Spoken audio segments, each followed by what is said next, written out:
Today in Blender, we're going to be making this procedural lava shader 100% inside of Eevee that you can use in all your animations, game texture, etc. Let's go ahead and jump into it. So I have a fresh version of Blender opened right here. And first thing I'm going to do is go ahead and select your default cube and nuke it. Of course, you can use whatever shape you'd like to put this on. I'm going to be putting it on just a simple plane. You guys can, like I said, use whatever you want. I will have screencast keys on in the bottom right hand corner here in case I forget to say what I'm hitting, or if you're curious what I'm doing and I stupidly forget to tell you. All right, so first things first, we're going to go ahead and select our plane. We're going to go up to the top right hand corner here and go into viewport shading mode. Like I said, we are going to leave it on Eevee. I'm going to take this light here, move it over a little bit. You can pick the Y or X direction, really doesn't matter too much. I'm just going to change it to a nice, more natural, sort of soft yellow light there. And turn up the power, 2000 or so watts is good for that light. The camera can stay, we'll reposition it later if you guys prefer. Okay, so I could just go to the shading tab right up here, but instead I'm going to go to layout. I'm just going to go ahead and pull this panel up. I think it's super important for people who are starting Blender or even intermediate in Blender to get used to doing this, because pulling out other windows and whatnot and making them into what you need, any of these options up here, I think is super valuable and super important and a good skill to develop. So we're going to be pulling this timeline up and changing it to the shader editor. I'm going to hit new and I'm going to name it Lava. So if you've been watching my channel for any period of time, you know I like to get rid of the principal BSDF, but in this case, I'm not going to. I know, it's amazing. And so we are going to go ahead and leave it, and we're going to hit Shift A and add in a color ramp. There's a few things we're going to need for this lava. We're going to need the ground, or the basically congealed pieces of lava that have cooled, right? All the little rock pieces that are floating in it, and then the liquid lava itself. So to go ahead and achieve that, we're going to hook up this color ramp to the base color of the principal BSDF. And I'm just going to hit N as a Nancy to get rid of this little N panel here so it's not in our way. Down in the comments, if you guys would not mind letting me know if I'm zoomed too far in, too far out, whenever I do this shading editor workspace kind of workflow here in a lot of my videos. If I'm too far in, out, if you guys wouldn't mind just letting me know, give me your opinion, I will try to correct it in the future so I can give you the best content possible. Okay, off of this color ramp, I'm going to go ahead and Shift A and add in a noise texture. And I'm going to plug in the factor into the factor of the color ramp. So it gives you this nice little cloud looking gradient going on here on our plane of black and white values. On this noise texture, if you guys do not have Node Wrangler enabled, go ahead and go to Edit, Preferences, and in the search bar type in Node, and you'll see Node Wrangler appear. It comes stock on every version of Blender, I'm pretty sure, beyond a certain version, but all the newer versions are going to have this. And you're just going to tick this little box, hamburger menu, save preferences, and you can go ahead and close that back out. You do not have to restart Blender. Okay, so then with Node Wrangler enabled, click on your noise texture so it's highlighted and hit Control T to get a texture coordinate and mapping node. This will allow us to move things around. As you can see, I can move my texture. You can rotate it. You can scale it on any axes you want. And that will be very helpful and useful with many textures that you guys end up creating. So this color ramp is what we're going to focus on right now, and the noise texture. So first things first, in the color ramp, we are going to go ahead and add a few more nodes in here and slide some around. So let's slide this white slider in, and let's slide this black slider in almost to halfway. We're going to go ahead and change linear to cardinal to make it slightly softer, not too much. And then you could always hit this plus button here, and then it gives you another slider in the middle of your ramp. But instead, I like to hold Control and click where you want it. That way you can literally just add them in where you want them, and you don't have to, put it in and then move it where you want it. You can just add it in right where you want it immediately. Very useful. I'm gonna change this one also to black, but a little less dark. So you got like a black and sort of a really dark gray. And then one more here, Control click, left click, and I'm gonna make this one a red color. And we'll always come back to these a little bit later to slide them around, get more or less of the one, the colors you want, where you want them. But this is the base right here. Again, I'm going to be doing this completely in Eevee. We're not going to be using cycles. If you want to use cycles, this method will still work, but you cannot use bloom. However, in newer versions of Blender, like 4.4, etc., you can't use bloom anyway. You have to use the compositor, which I have several videos on my channel telling you how to use the compositor in your VFX whilst using newer versions of Blender. So now we have this color, right? We kind of have where the earth is going to be, the black and the red, and then we have where the lava is going to be the white areas here. So let's go ahead and achieve that. And the way we're going to achieve that is, let's move this principled BSDF over, Shift A, and add in a mix shader node. We're going to go ahead and drop that in between the principled and the material output. We're going to Shift A and search for an emission node. We're going to plug the emission node into slot B, or the second shader slot down on the mix shader. This will be a good time to go up to your render settings and turn on bloom. Let's go ahead and hit Shift A and add in a color ramp and plug the color into color on emission. That way we can have more than just one solid color. Not super important since I'm mostly just going to be using like a nice darkish orange here. But just know that you can change it to different colors here if you guys want a separate effect, if you want to mix your lava colors and whatnot, but I'm just going to leave it on orange. You could simply just change this color here to orange as well, but it really doesn't matter too much. The color ramp just gives you some more options. Always nice to have options when making shaders. We're going to now, from this lava perspective down here, to add it in where we want. Right now, the orange is kind of taking over the whole thing, and we don't really want that. So I'm going to go ahead and turn up the brightness on this a smidge, and we're going to mask this mix shader. And by mask, I mean imagine a mask that you put on, say like a Halloween mask or something like that. The only parts you can typically see are, say, eyes, mouth, maybe nose or something along those lines, and you mask out the pieces you don't want people to see. So it's just the exact same thing. So when I use mask terminology, that just means I want to tell Blender, okay, I want to see these parts and I don't want to see these parts, or I want these parts to be this color and I want these other parts that I mask to be this other color. I am simply going to take my color ramp here out of color output and plug it into the factor of my mix shader.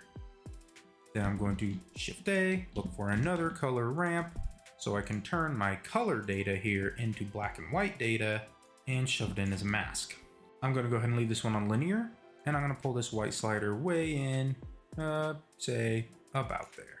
You can always turn up the brightness of your lava, because lava is really freaking hot. Let's start breaking this down into a little bit more better look, right? So right now we kind of have this weird lava looking camo. That's not quite what we want, but this is the base of what we want. So over here on our noise texture, we're going to change 3D to 4D, and we are going to change our scale something pretty low, like negative 0. something 7. Sure, go with that. We can change our detail here. Let's crank it all the way up to 15, and our roughness we can change to, say, 0.7 or 8. Let's go with 7.15. That looks pretty good to me. You guys feel free to mess around with it.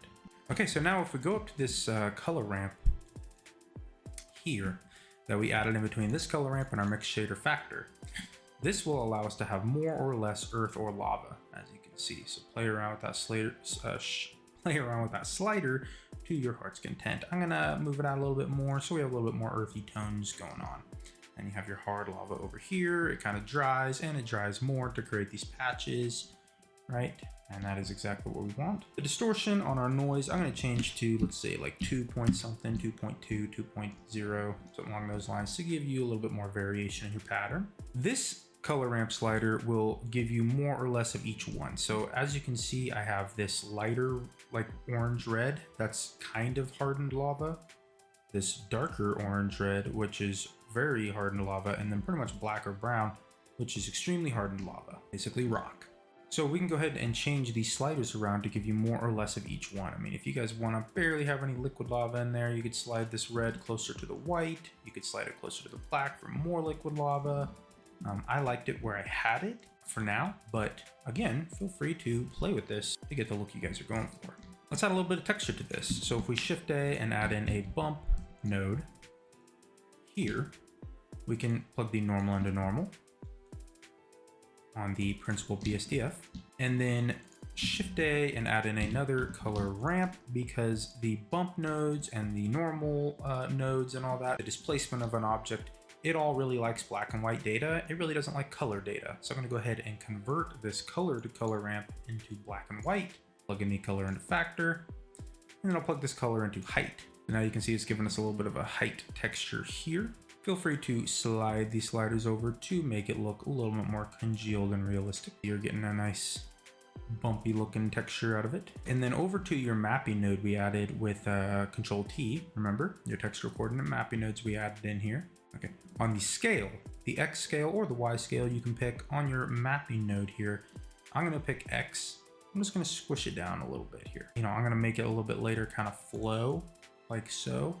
So it's just better in my opinion if it's kind of squished on that same axis, so it looks like it's flowing in that direction, sort of like a river. So you remember how we made the noise texture 4D? Well, on the W factor, go ahead and click on it and type hashtag FRAME frame, and then divided by, and let's go with 2000 for now, and hit spacebar and see how that looks.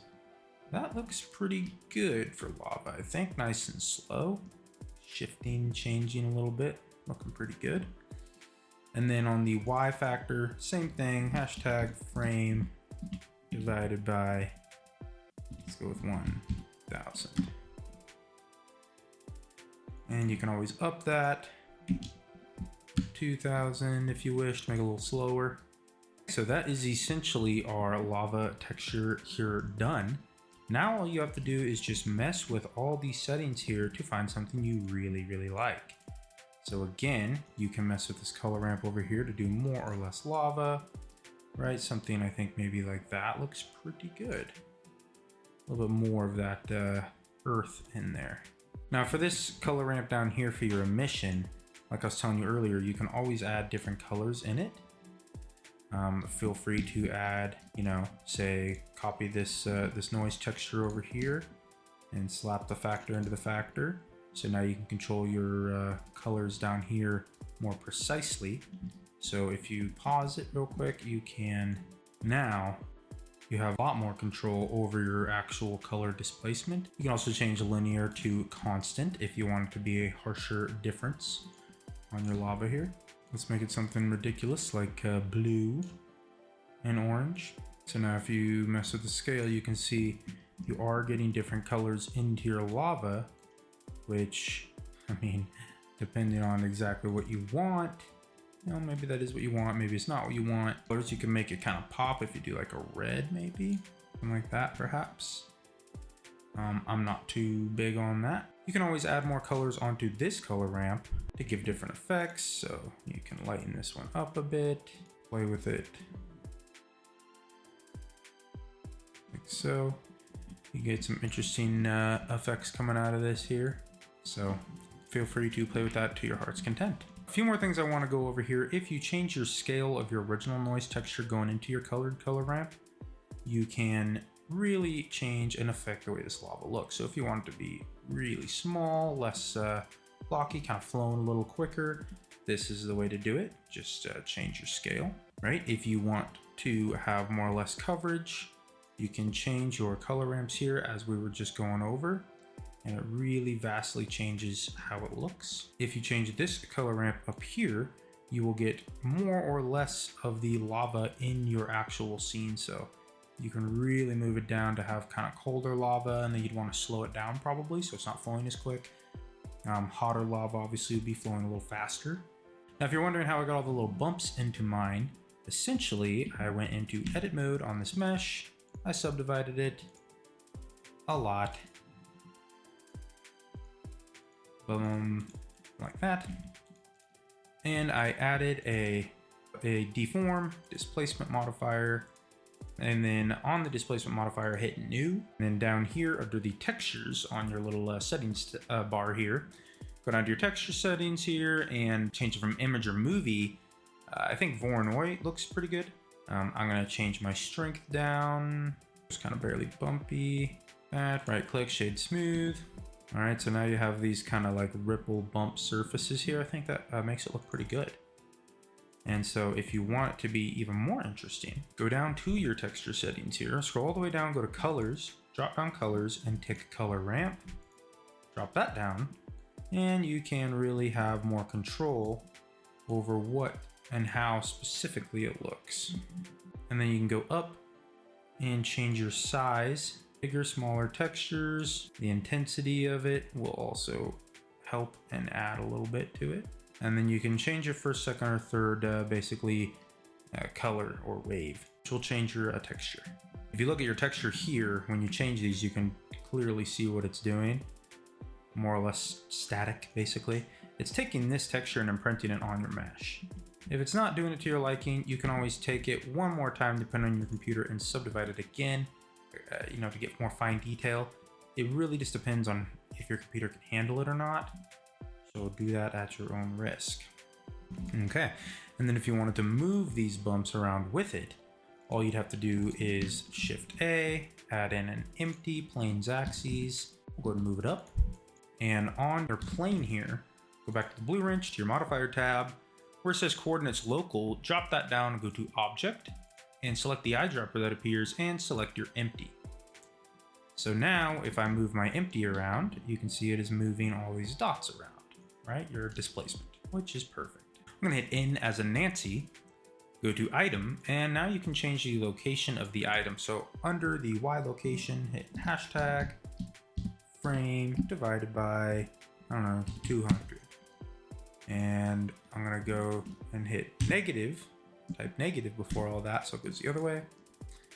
That should be pretty good. Is it moving? It's moving. So depending on exactly what you guys want and the effect you guys are going for, this could be pretty neat, especially if you're gonna render this out as like a texture or something along those lines. I think it looks pretty good.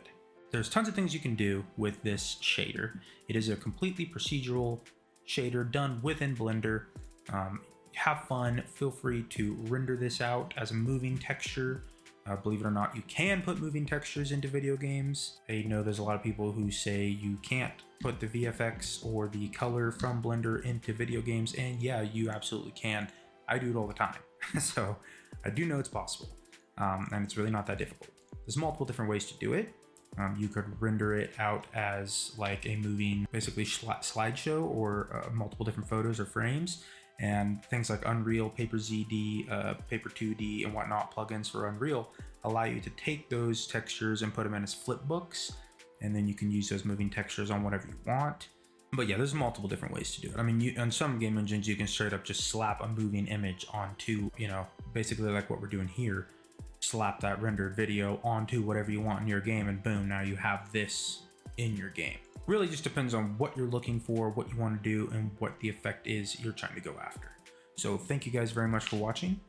I hope you enjoyed it, and I hope you learned something. If you did, please consider liking and subscribing to my channel so you don't miss a video that I release. I release a video every week, and I try to release a short every day or so. Again, thank you guys so much for watching this video. Have a wonderful day.